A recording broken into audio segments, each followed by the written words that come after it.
in just transition that's needed and needed now. The world can't wait, Mr. Speaker, and we have to protect our pristine coastlines and our ecosystems. They're sensitive. They can't afford an oil spill of raw bitumen, Mr. Speaker. Thank you. After question period, the honourable member for Courtenay-Alberni there'll be 5 minutes of questions and comments following his speech. Statements by members, déclaration de député, Elmer. The honourable member for Hull-Aylmer. Thank you very much, Mr. Speaker. Last Friday, one of the greatest people in Hull-Aylmer left us far too early. Denise Beauchamp, or Mom for her followers, co-owned the Bistrot L'Autreuil in Old Aylmer. Daughter, sister, mother, and spouse from a close-knit family, she welcomed us all with open arms into her clan to celebrate our joy and experience our sorrows. With her presence, she was the soul of the L'Autreuil, and on good days and bad, she made us feel at home.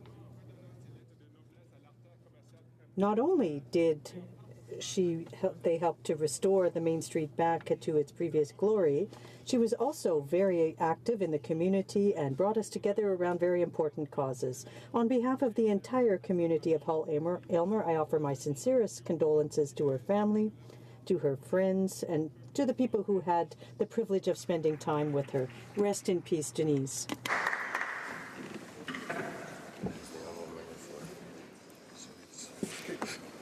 I'd like to recognize the honourable member from Souris, Moose Mountain. Mr. Speaker, recently the member for Yorkton Melville and I met with 160 members of the She-Sheep Cottage Owners Association and the Grenfell Beach Association. We were there to listen to their concerns about a 9-year process affecting their leases with Her Majesty the Queen in Right of Canada. Many of these 324 leaseholders and their families have invested their life savings into the development of their future, and their leases have been increased 600 to 700%. They are consistently told the issue is before the courts, and there's nothing the government can or will do for them. Decisions made by the court are appealed, remedial resolution meetings are not kept or not made. They are frustrated at every step. In fact, some leases will expire this year. With no written leases presented, how can they determine their future? Like the pipeline, this government continues to kick this process down the road. The government is taking no action to help resolve this issue. The cottages have not missed payments, and they are reasonable people asking to be treated fairly. It is time for the government to step up and do the right thing.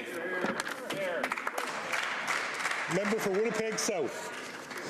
Mr. Speaker, last week I had the pleasure to travel to Washington, D.C. to celebrate 20 years of leadership by Promundo, a global leader in promoting gender justice and preventing violence by engaging men and boys in partnership with women and girls. I was particularly honored to accept the Future of Manhood Award on behalf of our Prime Minister. L'égalité entre les sexes. Our government puts gender equality at the heart of decision-making, with new investments to prevent and address gender-based violence and develop an engagement strategy for men and boys that promotes equality. Mr. Speaker, we simply cannot move forward when half of us are held back. And I'm proud, Mr. Speaker, that our Prime Minister is being recognized for his strong global leadership on gender equality. Thank you, Mr. Speaker. Hear, hear. The member for Abitibi-Témiscamingue. Monsieur le Président, Mr. Speaker, I'm pleased to announce that a parliamentary group has been set up by senators and MPs from all parties to fight modern slavery and human trafficking. I will have the privilege of co-chairing this group alongside the members for Winnipeg Centre and to Peace River Westlock, as well as Senator Christmas. We want to promote a nonpartisan approach because for us the issue is far too important to be bogged down in partisan squabbles. The group is supported by the director of the Centre for International Justice and Human Rights at UBC, Ms. Nicole Barrett, who is member of the National Group to End Trafficking in Women and Girls in Canada. Even in our country, some 90% of victims are women exploited above all for sexual purposes. These women are our mothers, our daughters, our sisters, our neighbors, and they deserve our help. I'd like to invite all members in this House to join our group to find solutions to end, once and for all, these affronts to human rights that occur here in Canada as well. For St. John Rothsay. Mr. Speaker, I rise today with a heavy heart, but also one full of pride for the amazing outpouring of community support in response for the historic flooding afflicting the residents of my riding, St. John Rothsay, and all of New Brunswick. There are so many unsung heroes. Our first responders, St. John Energy, our mayors, Don Darling and Nancy Grant, Premier Brian Gallant, and so many others. This is already a record-breaking flood, and thousands of St. John Rothsay residents whose homes have never been at serious risk of flooding in the past are now bearing the brunt of catastrophic flood damage. For me, this flood is personal. One of my best friends, Terry Ferguson, lives at Ground Zero. The effort to save his home is inspiring. People like Kevin Ferguson, Larry Dunlop, Jerry Foley, Sean Ferguson, Mike Gray, Sean Crawford, Chris Ferguson, and so many others have answered the call for help. I urge everyone in my riding to listen closely for and heed advisories issued by EMO officials in the region. Let's stand together, be resilient, and show compassion. I'll be home to help tonight. Thank you, Mr. Speaker. The honourable member for Saskatoon University. Mr. Speaker, I'd like to take a few moments and speak about an energetic woman named Christina B. Fast. Christina has a good sense of humor. She likes to seek out the sense of humor in others. Being a sociable person, she has started a young adults group in her church, and that group has grown in time. Christina likes to work out at her local gym. Naturally, her love of fitness led her to become an Olympic athlete in the Special Olympics. Christina loves her life, and the people in her life love her. But not all people in Canada love or even value women like Christina. Why? Because Christina has Down syndrome. Once diagnosed with Down syndrome in the womb, 90% of Down syndrome children in Canada are aborted. Instead of being valued and accepted, sadly they are viewed as a burden to be avoided. Canadians with Down syndrome, Canadians like Christina, make Canada a wonderful place. We should all be proud of their contributions. The Honourable Member for Vaudreuil-Soulanges. Mr. Speaker, throughout Vaudreuil-Soulanges and throughout the year, there are many activities for families, young people, and seniors in our region. These activities are wonderful, and one of the most exciting is the Des Cèdres River Tour.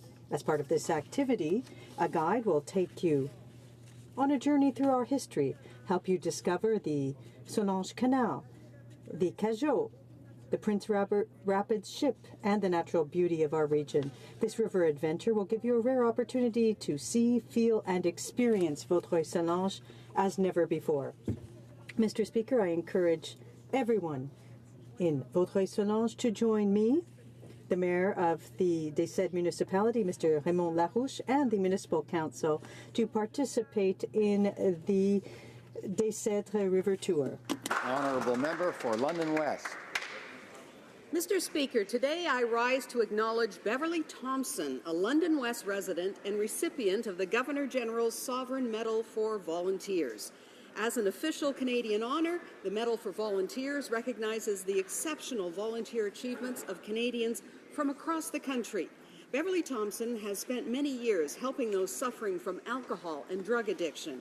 She was a founding member of the Westover Treatment Centre in Thamesville and executive director of St. Stephen's, a recovery home for men in London.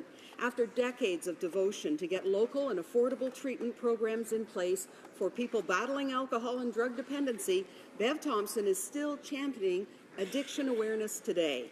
Thank you, Beverly, for the lives that you have touched and for all that you have done for Southwestern Ontario. Your selflessness and dedication to service is truly an inspiration. Thank you, Mr. Speaker. The Honourable Member for Charlebourg-Haute-Saint-Charles. Mr. Speaker, April 18th is a date that will remain forever etched in our minds, and more specifically in the minds of people from Charlebourg. The unthinkable occurred. A little girl, Rosalie Gagnon, 2 years of age, was found dead, assassinated, and left in a garbage bin. This little girl suffered tremendously. As a society, it's our duty to protect the most vulnerable members, our seniors and our children. Through this tragic situation, Rosalie brought the community together, Canada and Quebec combined. Everyone came together to offer her a final send-off. Over the past few weeks, a march took place. Balloons were released in Charlesbourg in memory of little Rosalie. The funeral will be held tomorrow at the St. Rodrigue Church, and I will attend to honor this little angel. I'm a father. Our children are vulnerable. It's our duty to care for them. They represent our future. Goodbye, Rosalie.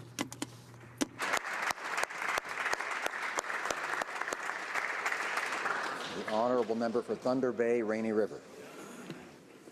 Mr. Speaker, today a group of students from Franklin Cromarty High School in Thunder Bay are visiting Parliament Hill. DFC is a unique school that was established by the parents and elders in the Anishinaabe-Aski Nation territory of northwestern Ontario and serves youth from many different nations, First Nations, throughout northwestern Ontario. At Dennis Franklin Cromarty, students have the unique opportunity of attending a First Nation high school within the city of Thunder Bay. The mission of DFC is to ensure students develop a strong sense of identity in the distinct language, culture, and traditions of their communities, while also achieving academic excellence. I want to welcome the students here today, and to them I say miigwech for the work they do. The honourable member for Cloverdale, Langley City. Mr. Speaker, for anyone who has ever dreamt of starting their own business, they'll want to hear this. The Downtown Langley Business Association is inviting aspiring entrepreneurs across BC to enter a once-in-a-lifetime opportunity to win a prize valued at over $100,000 to help them launch the retail business of their dreams in beautiful downtown Langley. The grand prize winner will receive an incredible prize package that includes 6 months free rent, a new retail space, full branding and marketing support, legal and accounting support, and much, much more. Applications are open for one more week and close on May 11th. Interested applicants can visit downtownlangley.com for more information. And while I have you, Mr. Speaker, the Cloverdale Rodeo is coming up from May 18th to 21st. We'll have cowboys and cowgirls competing in a variety of events, the area's largest midway, axe-throwing competitions, rib fest, freestyle skateboarding, and so much more. You won't want to miss it. Thank you, Mr. Speaker. The honourable member for Calgary Nose Hill. Albertans are humble, hardworking people. They carry pride that comes from self-reliance, of caring for their community, and for standing for what they believe in. This Liberal government hasn't been kind to my province. Frankly, neither has their current provincial government. But here's the thing. Albertans don't take a punch and stay on the ground. They get up and they punch back. This is why over 2,600 Albertans, an unprecedented number, are gathering this weekend in Red Deer to plan to take their future back. Canadians from around the country congratulate members of the United Conservative Party on the eve of their founding annual general meeting. Their grassroots movement has caught fire across the province and mobilized tens of thousands of people to fight for their right to a prosperous future. To my former colleague Jason Kenney, thank you for what you've done to unite the people of Alberta in this movement. The people of Alberta are strong and they are free. What's happening in Red Deer this weekend will ensure they stay that way. Get her done, Alberta. The honourable member for Vancouver Quadra. Mr. Speaker, on April 9th, UBC and its partners celebrated the opening of the new Indian Residential School History and Dialogue Centre in my riding of Vancouver Quadra. UBC President Santo Ono took this opportunity to apologize for the university's part in that harmful system. Musqueam First Nation assisted this project of truth-sharing, and local elders were present to talk about the long-term impacts of residential schools. The centre provides a place for public education and dialogue on this dark chapter of our history to ensure that the experiences, policies, and abuse will never be forgotten. Our government's comprehensive approach to Indigenous reconciliation is only a small part of our national journey. I commend President Ono and thank the Indian Residential School History and Dialogue Centre Director Link Kessler for his years of championing this project and making it a reality. And finally, thank you to the Musqueam First Nation for inspiring us with your experience and wise counsel. The Honourable Member for Jonquière. Mr. Speaker, today I want to tell you about a unique service offered in Quebec to the people of Jonquière. An inspiring success story, Jonquière Medic. Since 1982, this organization has offered services for in-home free in-home medical consultations. And to accomplish that, currently 6 doctors are available to meet the needs of the community. HoC Medic has proven itself by making it possible to prevent the unnecessary transportation of patients by providing them with the medical treatment they need in their homes. And where does the funding for this organization come from? A service that benefits thousands of people who don't have access to an attending physician? Well, it comes from the community, Mr. Speaker. Annual fundraising events are held and bring in donations from corporations and individuals whose generosity increases each year. I want to salute the extraordinary work by the entire team at HoC Medic. Honourable Member for Carleton. The Canadian Association for Supportive Employment for the last 20 years has been helping people with disabilities get and keep great jobs. But Annette Burrows, the president of the association, is warning of an obstacle, and I quote, "We strive for employment equality, and when people are faced with any disincentive to be able to contribute to society in a meaningful way through employment, those disincentives need to be addressed and eliminated," end quote. She's referring to the clawbacks and taxes that often mean people with disabilities are worse off when they work, add hours, or get a raise.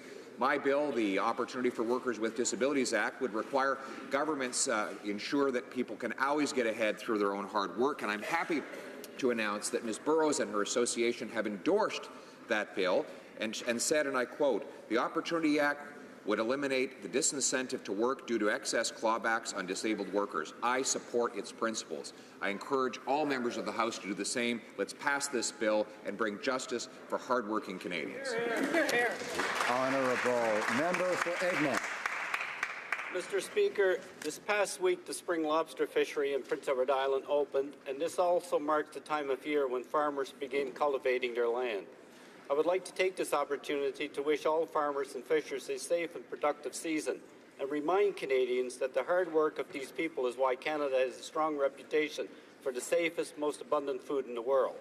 I would also like to take a moment to recognize one farmer from my riding, Leo Handerhan, who harvested his first blueberries on the family farm near Tignish in 1966. And despite acknowledging that his first crop wasn't much, he persevered, helping re-establish the crop in West Prince. He was recently given the Pioneer Award by the Wild Blueberry Growers Association, which recognizes individuals who have helped build and grow their industry. A well-deserved honor. Congratulations, Leo Handerhan. Questions orales, oral questions. The Honourable Opposition House Leader. We've been asking these Liberals about how much their carbon tax will cost Canadians, and for over a year they've been covering up the cost and refusing to answer. But yesterday the Minister of Finance said he's going to tell us in the fall, and he blames the provinces for this cover-up. The fact is, Mr. Speaker, the Finance Minister knows exactly what the carbon tax will cost. He's given us the report, but he's blacked out the numbers. These Liberals need to tell Canadians how much will their carbon tax cost everyday Canadian families. Honourable Minister of Environment. Thank you, Mr. Speaker. I was very pleased this week that we released a report, and what did it show? Carbon pricing works. Why? Because it reduces emissions at the lowest cost while also growing the economy.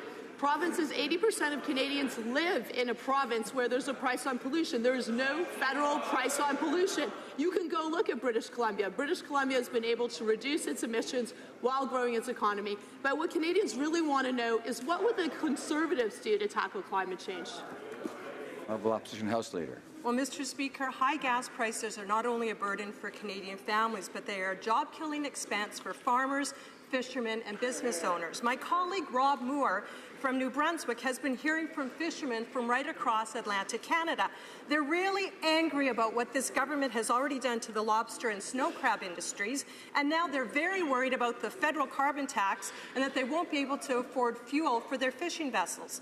Just how much is this Liberal carbon tax going to cost the good people of New Brunswick? Hear, hear. Honourable Minister of Environment. Thank you, Mr. Speaker. I was pleased that I was talking to the Premier of New Brunswick. Provinces across the country understand that we need to put a price on pollution, that we need to have a serious plan to tackle climate change.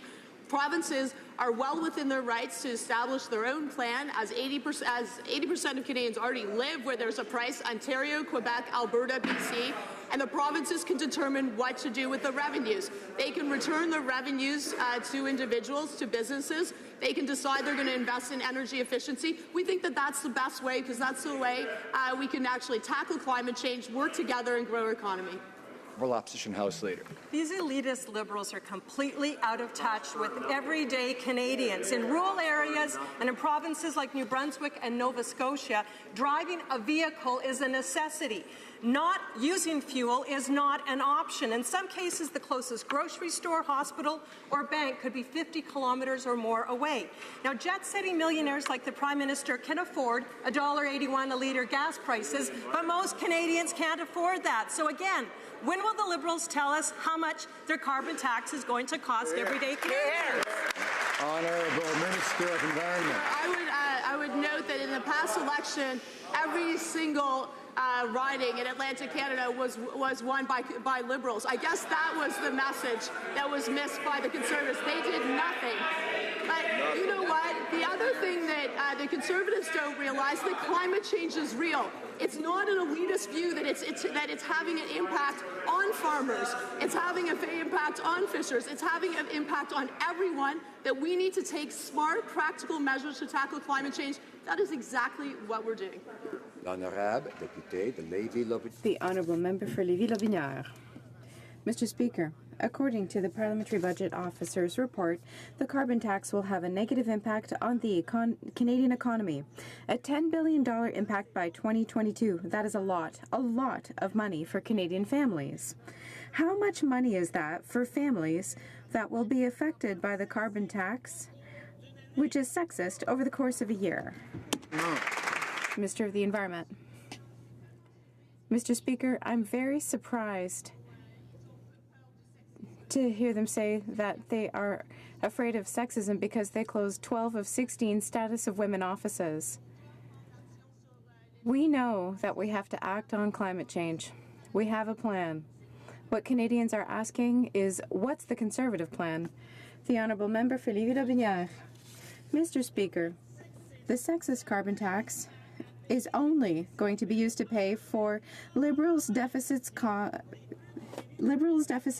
by their bad management. The most vulnerable people will be the ones affected. On this side of the House, we respect the money of Canadians. Why does the Liberal government believe that Canadians' money belongs to them by imposing new taxes to pay their own out-of-control expenditures? The Honourable Minister of the Environment. No matter how loud he yells, it's not going to change anything. I will explain how this is going to work. 90% of Canadians who pay a cost on coal, and the money goes back to the provinces. There are 4 provinces that put a price on carbon, and they have the highest growth in the country. We have to tackle climate change. I ask again, what is your plan for tackling climate change? I almost always enjoy hearing your voice. The Honourable Member for Souris Moose Mountain. I'd ask him not to yell out when someone else has the floor and to wait until he has the floor. The Honourable Member for Victoria. Thank you, Mr. Speaker.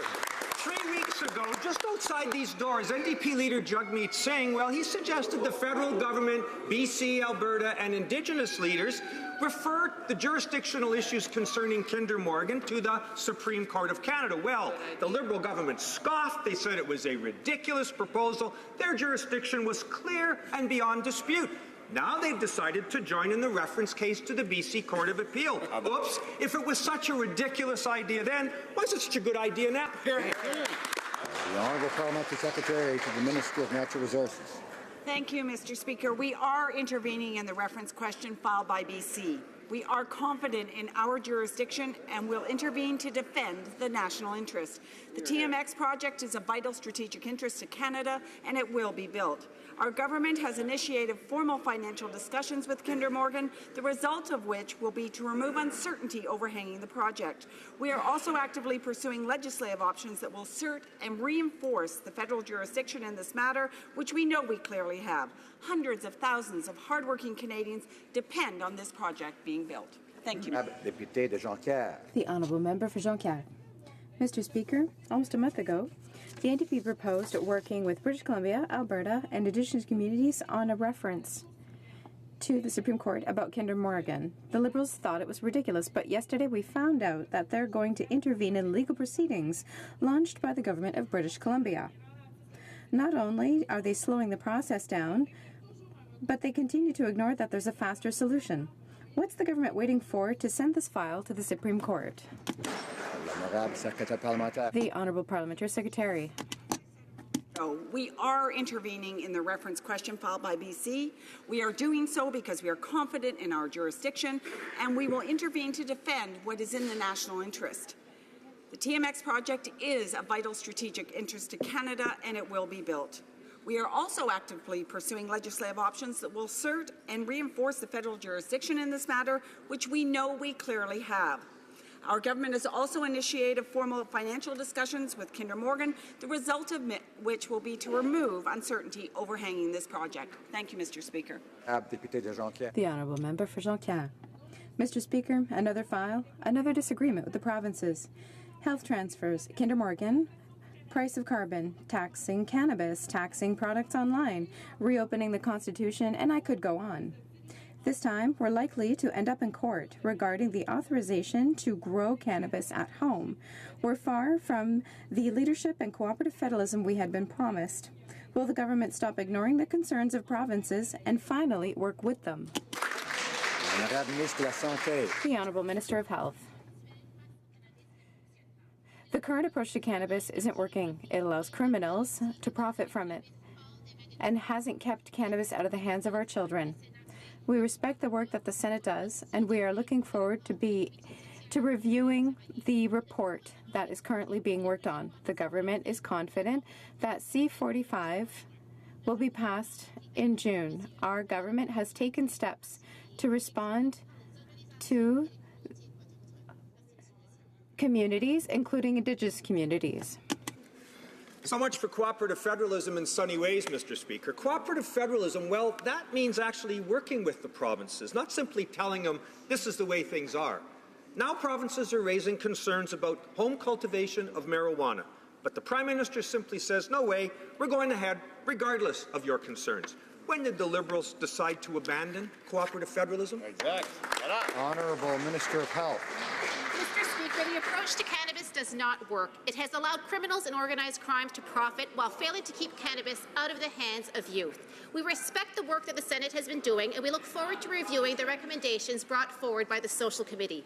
Our government is confident that Bill C-45 can be adopted later this June.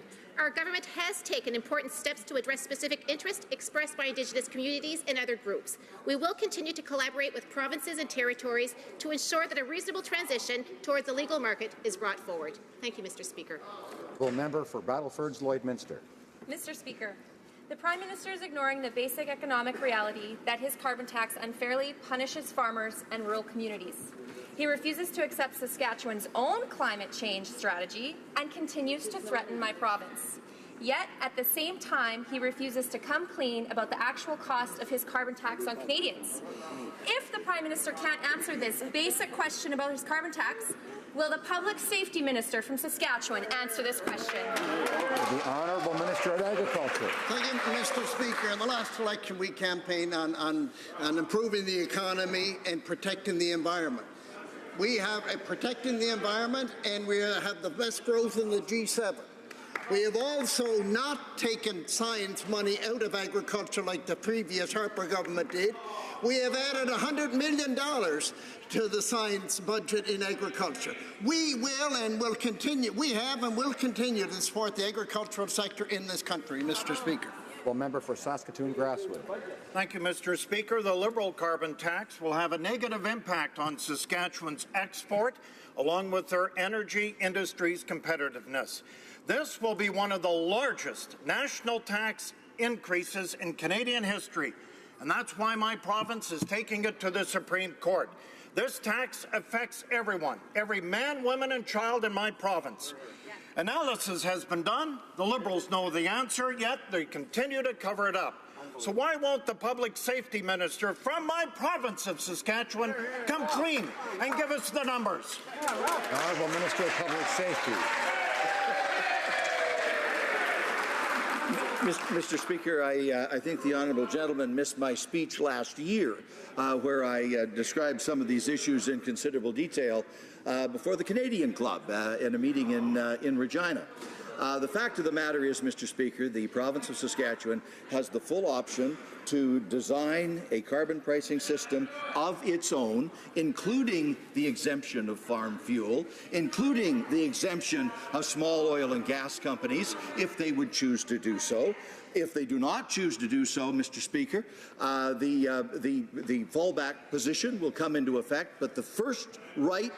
The honourable member for Souris Moose Mountain. Mr. Speaker, during the debate on the carbon tax, the Minister of the Environment stated, "Carbon capture and storage is a solution that will benefit everyone." This technology has existed for years at the Boundary Dam Power Station, whose carbon capture technology has removed over 2 million tons of CO2 from the atmosphere. The Minister sings the virtues of this innovative, green, emissions-cutting technology, yet is forcing job-killing carbon tax on the people of Saskatchewan. Why isn't the only minister from Saskatchewan, the public safety minister, not championing Saskatchewan's clean energy initiatives? Honourable Minister of Public Safety. Jeepers, Mr. Speaker, he missed the speech too. It specifically dealt with carbon capture and sequestration. And I'm pleased to tell him, Mr. Speaker, I'm pleased to tell him that I was the minister in the Government of Canada 20 years ago that put the initial funding into carbon capture and sequestration in Saskatchewan. Order. The honourable member for Yorkton Melville. He should let his environment minister know that. Mr. Speaker, the carbon tax is already killing jobs and hurting families in Alberta and British Columbia. Saskatchewan is taking this Liberal Prime Minister and his greedy government to court to stop this punitive tax. In court, the Liberal carbon tax cover-up will be exposed. Why wait until Saskatchewan wins? Will the Minister of the Environment come clean today and reveal the cost of the federal carbon tax on Saskatchewan families? No, she won't. How about the Public Safety Minister, who was elected to represent the beautiful, cutting-edge, environmentally efficient province of Saskatchewan? The Honourable Minister of Environment. Thank you, Mr. Speaker. Let me be clear. I was actually with Saskatchewan Technology, with carbon capture and storage in China, so that I could help promote this technology. But let me tell you another thing, but it's going to be hard. You're going to have to stop shouting and listen. That carbon capture and storage is only economic if you put a price on pollution, because people will choose that technology. It is about choice. You know what? There are conservatives that are very happy to explain to you about what a price on pollution works. There are many of them, including the former advisor to Stephen Harper. And I could go, well, maybe you should listen to people that understand economics. Order.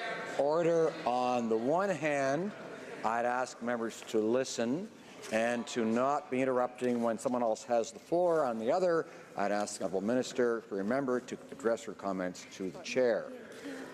The Honourable Member for North Okanagan, Shuswap. Mr. Speaker, the Prime Minister lectured Canadians the other day that they need to make better choices and change their behaviour. Well, that behaviour change shouldn't mean missing a health appointment because you can't afford the gas to get there. But that's the choice that some British Columbians are being forced to make with the Prime Minister's punitive carbon taxes. Does the Prime Minister believe that Canadians should be forced to make the choice between driving to a health appointment or paying for groceries? The Honourable Minister of Environment. Mr. Speaker, of course we care about the cost of living for Canadians. Of course we care about growing the economy. Of course we care about tackling climate change. That is why we've got a serious, credible plan with low-cost measures to make sure that we tackle climate change. Once again, all I want to know, and all Canadians want to know, is what would you ever do to tackle climate change, and do you actually believe it's real? The Honourable Member for Central Okanagan, Similkameen Nicola. This government says they care, Mr. Speaker, but you know, actions speak louder than words. In British Columbia this week, the Prime Minister lectured Canadians that they need to make better choices. Now, what he considers better choices, Mr. Speaker, is devastating to my province. What's worse is they won't tell us, Canadians or their representatives in this place, how much it will cost. We're already starting to see the cost, with gas at $1.60 a litre, Mr. Speaker. And of course, the Prime Minister and his cabinet won't feel the effects of everyday families are feeling because they get paid, everything is paid for. When will they come clean, Mr. Speaker, and tell Canadians what their carbon tax will cost them? Honourable Minister of Environment. Mr. Speaker, we have been clear with Canadians. We released a study this week, and what does it show? It shows that putting a price on pollution works. Why does it work? Because it creates incentives for people to choose low-cost options. It creates incentives to choose innovation, creates incentives to reduce emissions and tackle climate change. But once again, we're just going to continue asking, what is the Conservative plan to tackle climate change, and do they believe it's real? L'honorable député de Sherbrooke. The Honourable Member for Sherbrooke.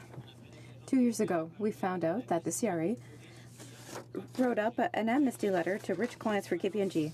The Minister for Revenue indicated that justice would be done, that no one is above the law. Since then, nothing.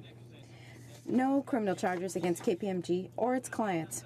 But when it's time to attack single moms who depend on the Canada Child Benefit, she's quick to act.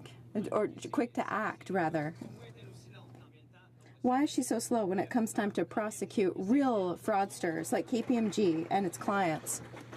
Revenue. Mr. Speaker, cracking down on tax evasion, especially offshore, is a priority for our government. Budget 2018 invests almost $100 million into the CRA, in addition to nearly $1 billion in the last two budgets to allow us to go even further in this fight. The budget also includes legislative changes that will close tax loopholes used by multinationals. We have fully adopted the international standard for the automatic exchange of information with our OECD partners, and starting this year, Mr. Speaker, we will have access to even more data from other jurisdictions, which will enable us to fight tax evasion even more effectively. Thank you. Député de Longueuil. The Honourable Member for Longueuil-Saint-Hubert. The Quebec Union of Municipalities is seeing the damage caused by federal inaction when it comes to taxing web giants. Again this week, the Minister of Finance got mixed up. We asked about GST, and he answered by talking about corporate taxes. This is concerning. People and businesses here are struggling, and the government continues to give preferential treatment to multinationals. Everyone should pay their fair share. That's just good common sense. Look, is this like the pot issue? Do the Liberals have little buddies to protect? The Honourable Parliamentary Secretary to the Minister of Finance. Thank you, Mr. Speaker. To answer the question, no, we have no friends to protect. Our approach is careful and responsible. We want an approach to taxing web giants that will preserve the economy, will encourage innovation, and making sure that everything is fair at the same time. That's why the Minister of Finance is working with his OECD partners to make sure that Canada takes an approach that is concerted at an international level. In May 2016, at a G7 ministers meeting, the Environment Minister, according to an article in the Globe and Mail, quote, advocated for greater recognition of the gender dimension to climate. However, a subsequent gender-based analysis on the Prime Minister's carbon tax suggested that it could have a lopsided negative impact for different genders. Why is the Prime Minister not taking his own minister's advice and refusing to recognize the gender dimension to the carbon tax? The Minister of Environment. Thank you, Mr. Speaker. I'm very pleased that the member opposite has raised the importance of doing gender-based analysis. We are committed to doing that. And in the second annex to the release that we put out to the report we put out this week, it talks about the gender-based analysis. We think provinces, who are the ones who are putting the price on pollution, they should take into account the impacts of putting a price on pollution to everyone, to women, to marginalized groups, and they can do that through rebates and through other means. But it's very good that we're having this discussion in the House of Commons and actually looking at the impact of policies, including on women. Member for Calgary Nose Hill. So now it's the province's responsibility to implement the intersectional gender-based sexist carbon tax? Look, I support asking questions on whether or not new policies, like new taxes, create barriers to equal opportunity. So, in that spirit, why is this Prime Minister set on implementing or forcing the provinces to implement a new tax that his own intersectional gender lens, gender-based analysis, said could make life harder for women? Environment.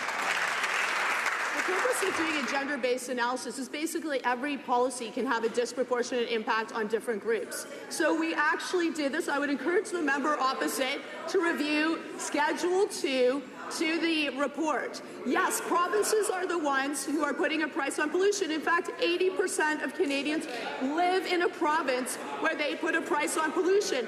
Provinces have the opportunity to take the revenues and to give them back to people. They can give money back to women. They can give money back to disadvantaged groups. They can give money back to farmers. It is up to provinces. We are giving them the tools and the information they need. L'honorable député de Charles. The Honourable Member for Charlebourg, Haute-Saint-Charles. Mr. Speaker, yesterday I asked the Minister a question, but I don't think he understood. I'll restart.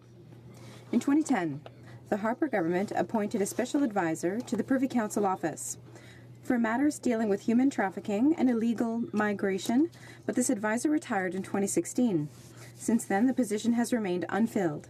My question's not about the G7 and the topics to be raised there. I'm asking, when can we expect this position filled again? Minister of Public Safety. Mr. Speaker, we have taken a broader approach.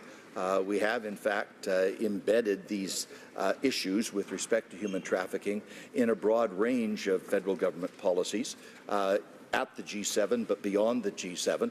Indeed, in the last budget, one very useful initiative that had been asked for a very long time by a variety of women's organizations, the establishment of a national hotline for dealing with human trafficking. We are proceeding step by step by step on an effective plan to deal with human trafficking, and it's proving to be effective. The Honourable Member for Charlebourg, Haute-Saint-Charles. We'll come back to it next week because I want to know if someone is going to take the place of that former official. Now, Mr. Speaker, we found out that officials from the Canadian government went to Nigeria to discuss the visa process with the Americans. It's clear that Nigerians continue to receive these visas and enter Canada illegally. Knowing that they obtain visas only to enter Canada illegally, it's clear that the Prime Minister is finally realizing that there's a problem at the border. Is the Prime Minister ready to set up a system to have them immediately deported? The Honourable Parliamentary Secretary. To the Minister of Immigration. Thank you, Mr. Speaker. As you know, our government is committed to protecting the security and safety of Canadians and at the border. We've invested a great deal in the last budget to process claims, contrary to the previous government that cut into border services. I can tell you that we are certainly discussing things with our American counterparts, and when it comes to the Nigerian community crossing at the border, we will continue to work with our American counterparts, and there have been real steps taken on that situation. The Honourable Member for Abitibi-Témiscamingue. Mr. Speaker, the end of terrestrial television is having an impact on my region. Not only is there no longer a regional news show on Radio-Canada, but everyone who used to watch that channel via terrestrial television has lost access to it unless they're willing to pay for cable or satellite TV. This is happening in rural areas all across Canada. Mr. Speaker, can the Minister of Heritage tell us her position on the phasing out of terrestrial television in rural Canada? The Honourable Minister. Thank you, Mr. Speaker. Of course, we believe in the importance of our public broadcaster, and that's why we've invested over $600 million in Radio-Canada and CBC to ensure that we have good local journalism and also that we can gradually shift to other platforms as well. I understand the issues here, but this is managed by the CRTC, which is independent of the government. Furthermore, when it comes to telecommunications infrastructure, we invested $500 million to ensure that we would have broadband internet all across the regions of Quebec and Canada. The Honourable Member for Drummond. Mr. Speaker, obvious French grammar mistakes continue to be found on government websites, and this problem seems to be getting worse. This time, it's the Parks Canada and Revenue Canada websites, which are full of poor translations. An example, well, imagine you want to go to the park this year. The opening hours are listed as July 1st to 7th the 4th. It's appalling. The French language is not the language of Google Translate. It's an official language and needs to be respected. The Minister of Public Services and Procurement had promised to fix the problem, so what is she waiting for? The Honourable Parliamentary Secretary. Mr. Speaker, of course we are committed to restore the important role of the Translation Bureau. We've made significant investments in the Translation Bureau, and we have appointed a quality control CEO, and we have worked with academic students and others to ensure that there are sufficient translators to take over. Of course, French or English language mistakes on government websites are unacceptable. We are committed to fixing them, and that's what we're doing. Etobicoke Lakeshore.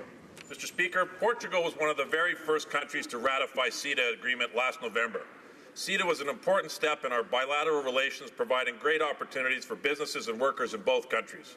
This morning, as part of the state visit, our Prime Minister and the Portuguese Prime Minister are attending the Economic Club of Canada Summit entitled Canada-Portugal Economic Relations, Maximizing the Benefits of CETA.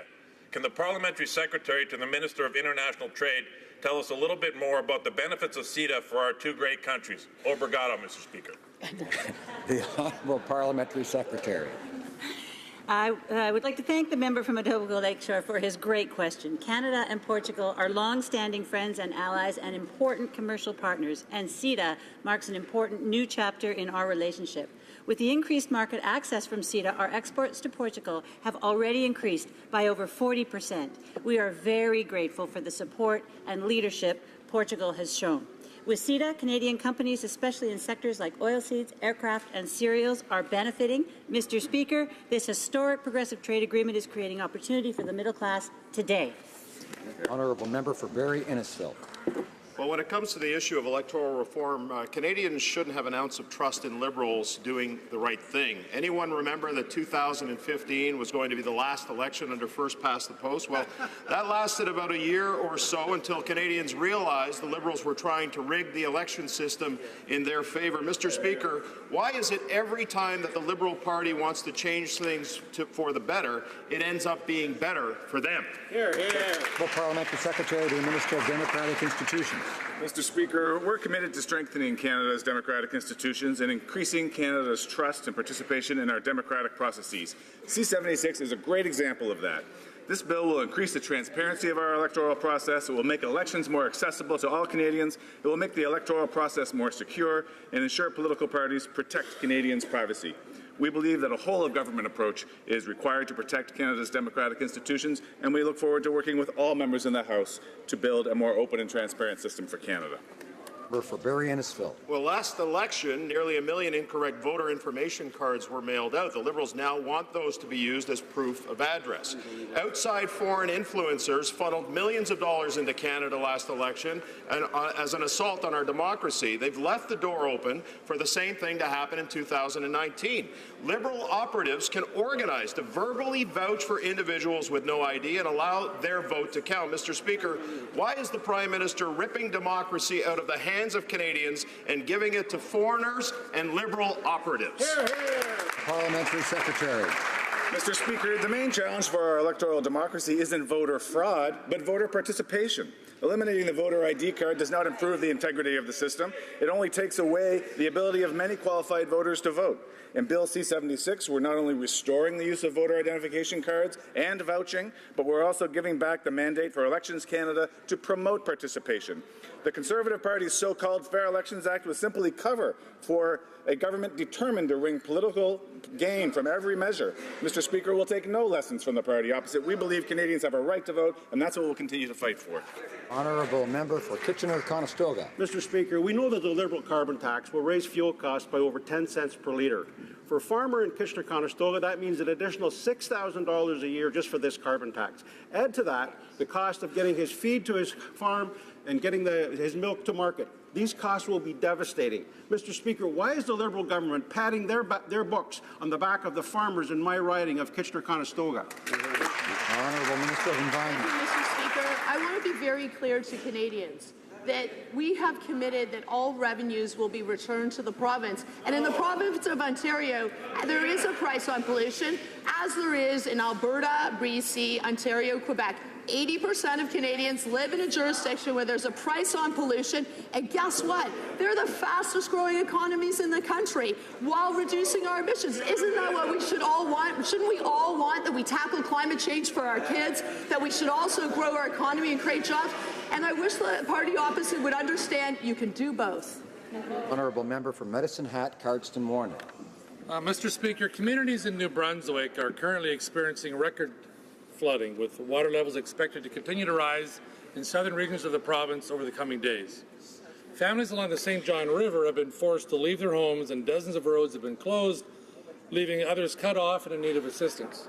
Now, my question, Mr. Speaker, is to the Minister of Public Safety, and I don't want him to blow another gasket with this question. Will you please update this House, sir, on what the government measures will be to assist those affected with the New Brunswick flooding? While I appreciate the honourable member for Medicine Hat, Cardston Warner, it was polite in saying sir, I suppose, but he shouldn't be saying you, of course, unless he's referring to the Speaker. We address the Chair, the Honourable Parliamentary Secretary, to the Minister of Fisheries. Mr. Speaker, our thoughts are with the people affected by flooding and with the first responders who are working hard to keep them safe. Initial estimates of damages are in the $24 million range. However, this could increase should the water hit forecasted levels in the upcoming days. I'm happy to report to the House that since being asked, the Canadian Coast Guard has actually worked throughout the night to help people in this horrible situation. Our government always stands ready to help the province or territory requesting federal assistance in response to natural disasters, including flooding. The Prime Minister has also offered to provide military assistance to the province if they request it. Honourable member for Saskatoon West. Mr. Speaker, it's been 1 year since STC was shut down, and the people of Saskatchewan are still without access to safe, affordable public transportation. After saying they would work with me to address this issue in a meaningful way, the silence from this government is deafening. I hope the minister was sincere when he said he would work with me. When will the minister break the silence and get to work and find solutions for the public transit crisis in Saskatchewan? Honourable Parliamentary Secretary to the Minister of Transport. I'd like to thank the honourable member for her question. We understand that having an efficient and functional transportation system is absolutely critical. We need to work together. We have to work together with the provinces and with the municipalities in order to make that happen, and those kind of discussions are underway. Thank you, Mr. Speaker. Honourable member for Desnethi, Missinippi, Churchill Mr. River. Speaker, perhaps the minister doesn't understand that there is no public transportation in northern Saskatchewan. This means that many women, seniors, and residents, including First Nations and Métis, cannot safely get to medical appointments or other critical services. Some can't even get to a grocery store. This is unacceptable. When will the minister start working with First Nations, Métis, and rural communities to provide them with safe transit? The Minister of Public Safety.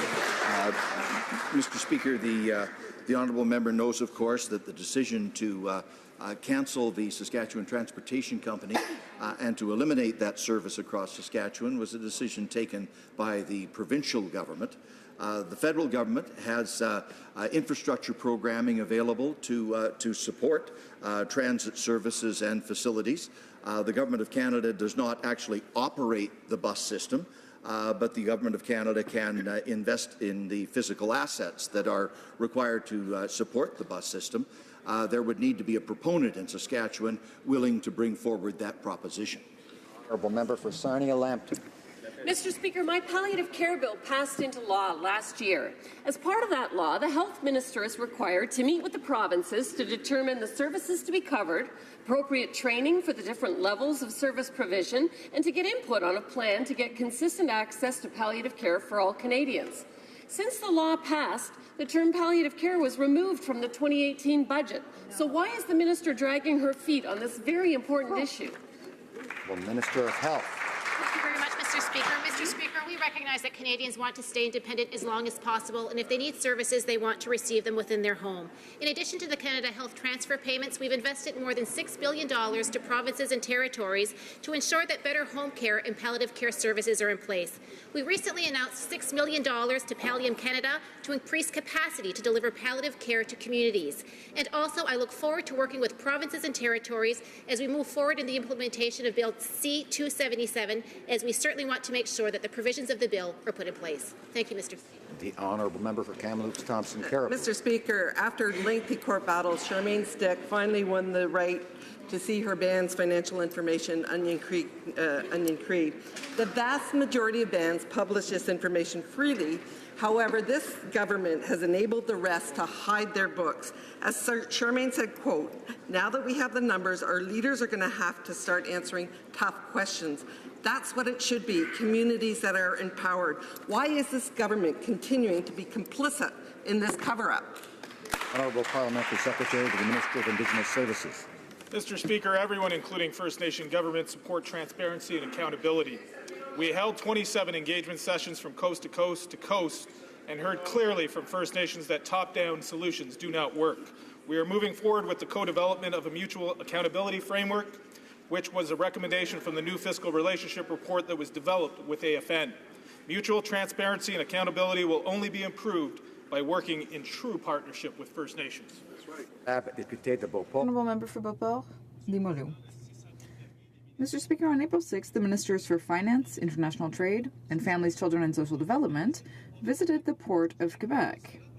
I was very pleased about that because since 2015, port authorities there have been working on a huge economic project for this region called Beauport 2020. For 3 years now, the Liberal government has been dragging its feet when it comes to approving this project or disbursing the $60 million that had been earmarked for this project by the previous Conservative government. So I would like the Minister to tell me, did you discuss Beauport 2020 with the port authorities, and what was the nature of those discussions? Thank you. I would remind the member to direct his comments through the chair. The Honourable Parliamentary Secretary to the Minister of Transport. Member for the question. I do not have the specific answer of that particular project, but I know that the Minister, if you would give me a minute, the Minister has been in contact. There is a port authority review that is ongoing at the present time, so I know the Minister is very involved in this discussion as we move forward. Thank you, Mr. Speaker.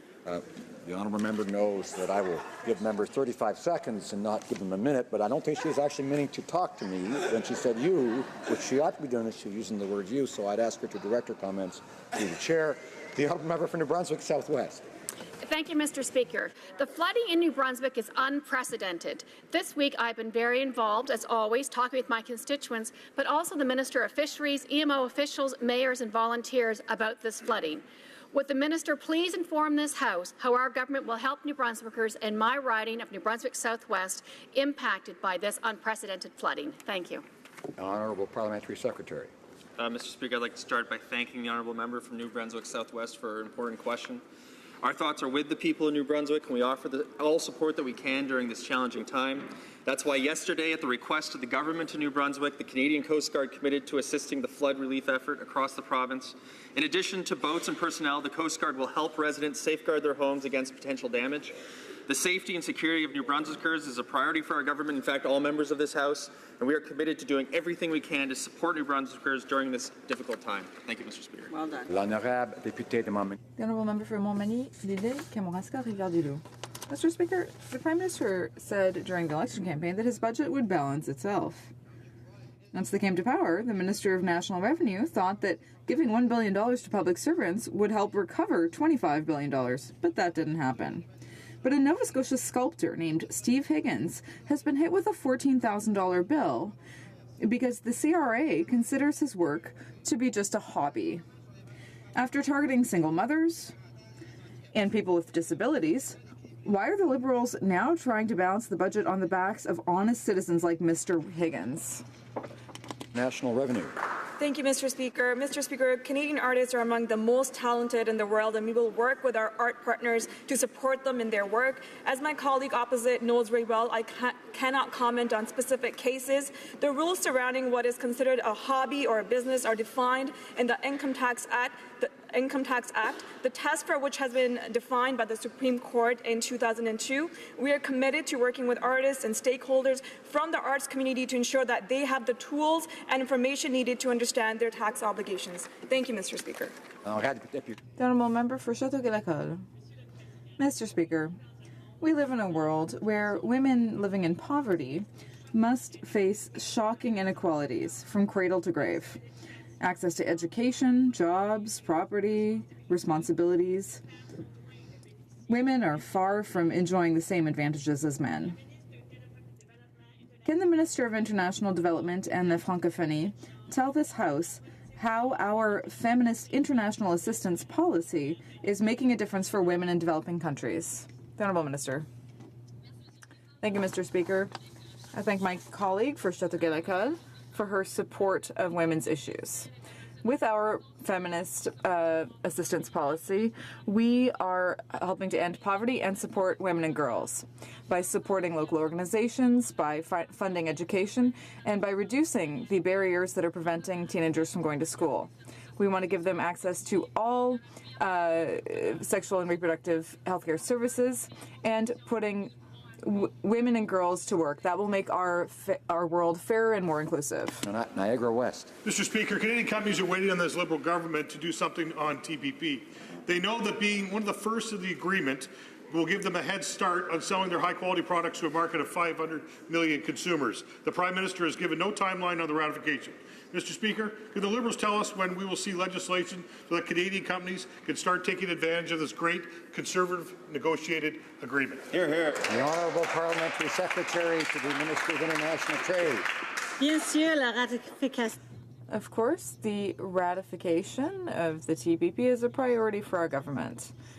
The Minister was very pleased to sign the agreement on March 8th. Now that it's been signed, every member country will commence their own ratification and implementation processes.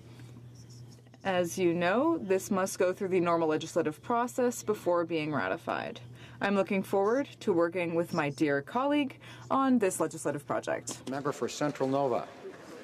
Monsieur le Président, Mr. Speaker, earlier this year, the Prime Minister, as Minister of Youth, launched a study on youth in Canada. Update this House on the progress of the youth policy and how other young people can get involved.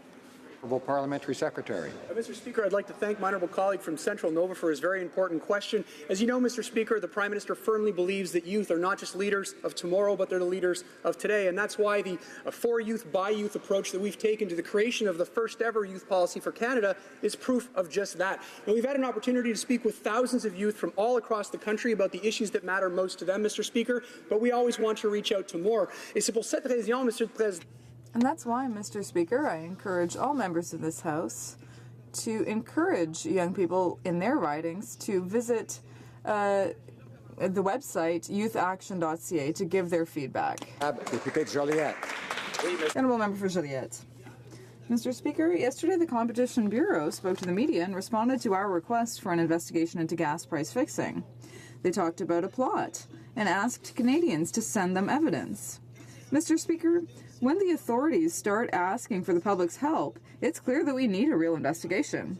Yesterday, the Parliamentary Secretary said that he would just monitor the situation, while we are asking the Minister to just do his job and order an investigation. The Honourable Parliamentary Secretary. Thank you, Mr. Speaker, and I thank my honourable colleague for his question. The price of gas is a concern for me and for all Canadians.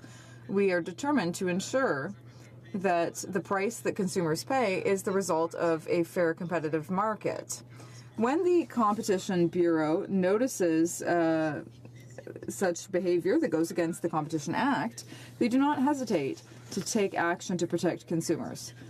Mr. Speaker, the Competition Bureau, as an independent organization, ensures that consumers can prosper in a competitive market. The Honourable Member for Joliette.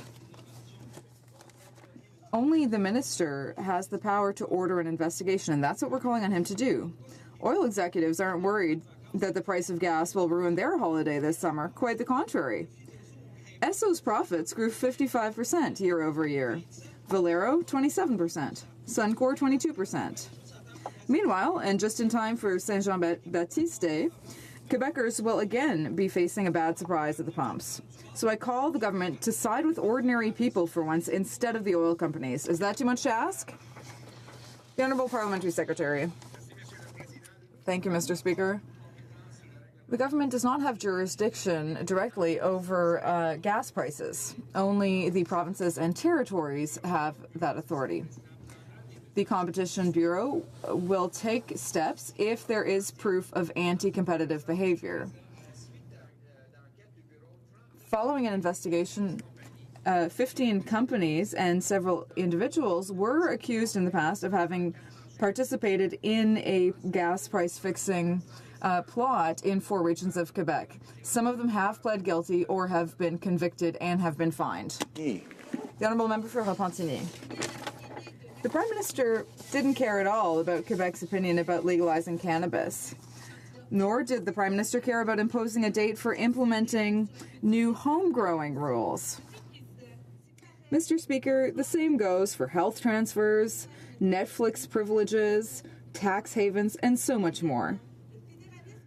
In the end, open federalism just means that Quebec has to bend to the will of the Prime Minister. Will his answer to Quebec's requests always be fuddle-duddle? The Honourable Minister of Health. Thank you very much, Mr. Speaker. The health and safety of Canadians is a priority for our government. Cannabis sold today is not regulated, it's not tested, and it's often very dangerous. Bill C-45 will create a regulated market for all Canadians. We are taking the time to do this properly so that profits do not go to crime and our youth are protected. Thank you, Mr. Speaker. Tabling of documents. The Honourable Parliamentary Secretary to the Government House Leader. Yes, thank you, Mr. Speaker. Pursuant to Standing Order 36, Bracket 8, I have the honour to table in both official languages the government's responses to 19 petitions. Dépôt de projet de loi et mandat du gouvernement. Introduction of government bills. Déclaration. Statements by ministers. Rapport de délégation. Reports from interparliamentary delegations. Reports from committees. The Honourable Member for Hamilton West and Castor Dundas. Order. Thank you, Mr. Speaker. Pursuant to Standing Order 104 and 114, I have the honour to present in both official languages the 61st report of the Standing Committee on Procedure and House Affairs regarding the membership of committees of the House. If the House gives its consent, I intend to move concurrence in the 61st report later today. The Honourable Member for Etobicoke Lakeshore. Speaker, I have the honour to present in both official languages the 9th report of the